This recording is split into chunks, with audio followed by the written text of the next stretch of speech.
Do what I do, everything's cool, I got you.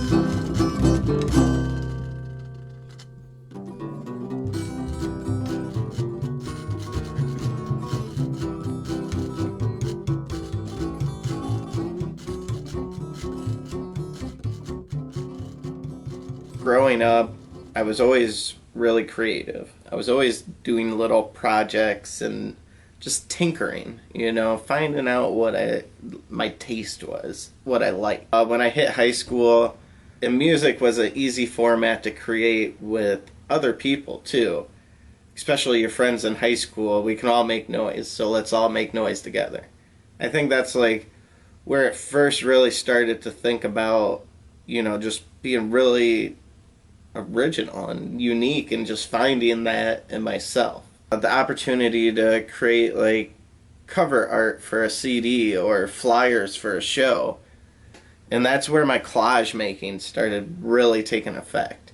My wife, which was my girlfriend in high school, I'd make her little love letters out of collages and stuff that I was making out of magazines and sending it to her with an envelope before school. Here you go, honey.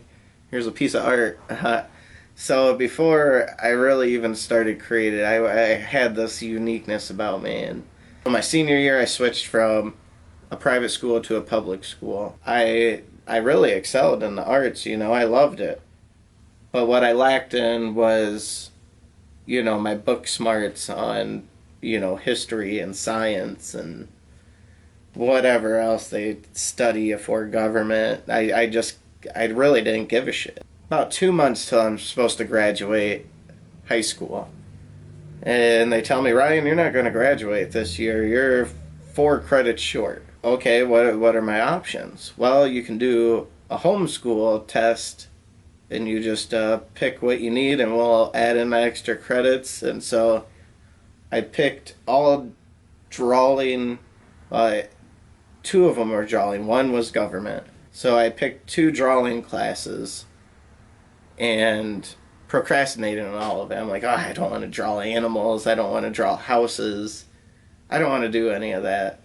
So it's coming up to the deadline of the night before I have to turn these papers in for me to even graduate. If I don't turn these in, I'm not graduating. So that night I went to my girlfriend's house and she said she would help me draw the pictures and make it look like, the same artist did all the pictures and they couldn't tell the difference. So I think she drew a horse and it was freaking awesome. They had to have known that it wasn't me. She shaded it all in. It looked great.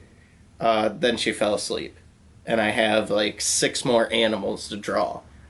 I was forced for the next, 6 hours to sit there and draw. And that made me think, well, maybe I can, do something else that I want to do. Like, spark something in me. Like it just made my mind wonder, well, like, what, Ryan, what are you good at? And that was like the point, so I graduated high school, 2 months after these tests. And the first thing I did, I bought a whole bunch of watercolor, like brushes and paints and just supplies. And that's, I just started doing basic stuff like trees and landscapes and different textures and mixing around with that.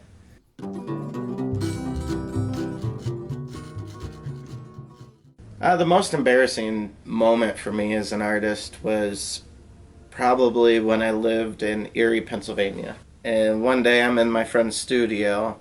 Another artist is there and, they're like, well, describe what you do. And at the time, I really didn't have a portfolio. It was like, I barely knew what a portfolio was. Like, oh, okay, so, like, you need work to back up your ideas. Yeah. So they go, what do you do? And I'm like, I do everything. I can do anything and everything. And then the one artist looks at me, did ceramics at the time, and he goes, well, one thing I know is a man that knows everything knows nothing. And like, we all just stared at each other and I'm like, well, son of a bitch, he's got me there. I don't know everything. From that moment on, I knew I had to listen to other people. I couldn't just be completely about myself.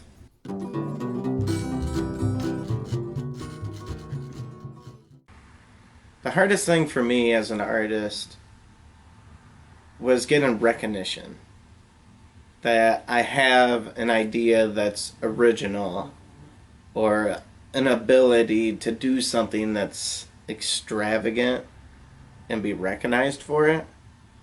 Uh, that would be the hardest part.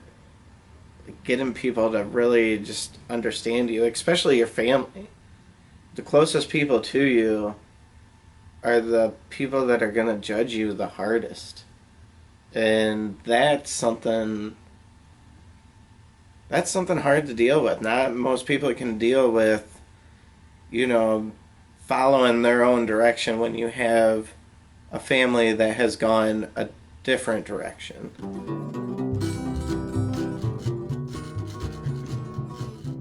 As an artist, the easiest thing for me to do is to just be myself, to not worry or put stress on changing who I deeply am inside.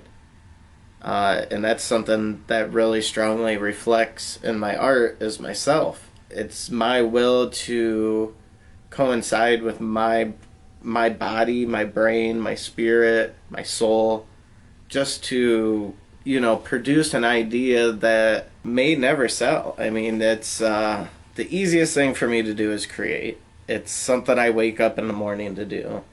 It's something I go to bed doing. There's countless nights of not sleeping because my brain's still creating.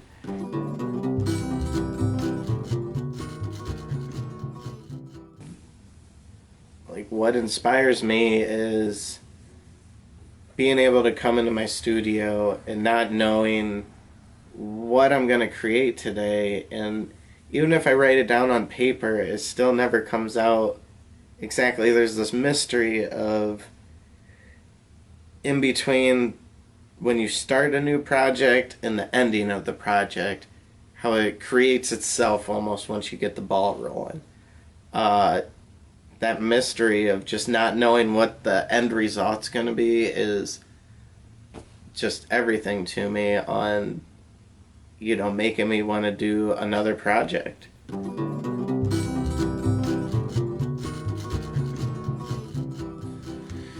Well, obviously, journalism is something I've always wanted to do. I've always wanted to interview people and get more of their story.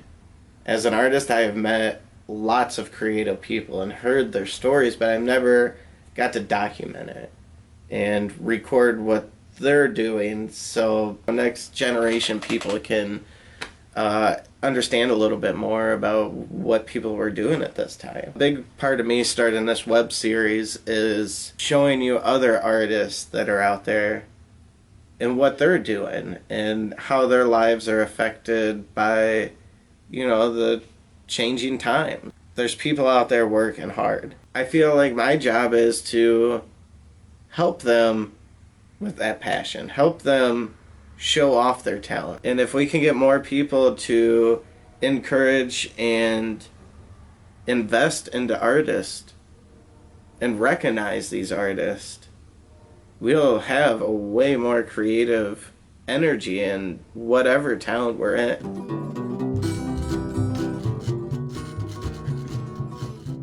For me, I mean, the Poignon Project is everything to me. It truly stands for who I am, and the things I do. It's all inside here.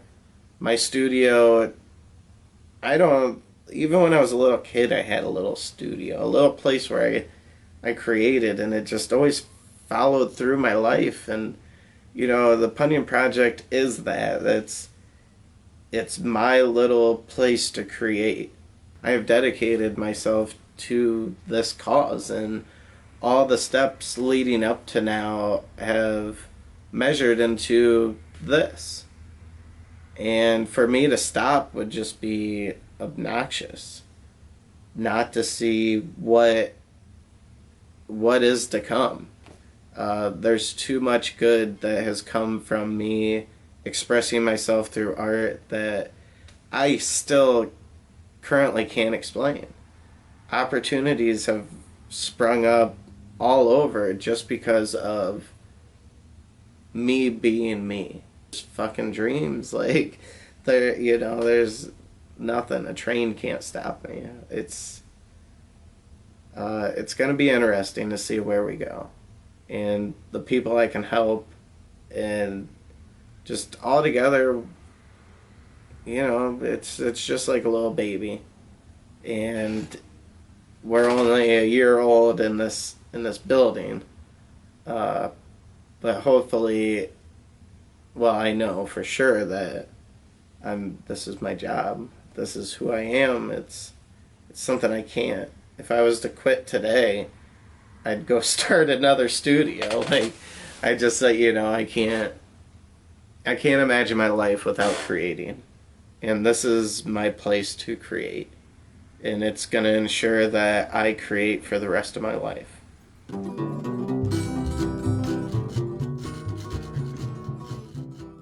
Life's funny, man. And if you don't laugh about it, you're just going to be a little lump on the log.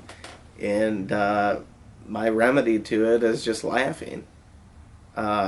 Move forward, laugh about it, have a good time. Don't get held up on just stupid shit. Just laugh about it and live life. I couldn't ask for more.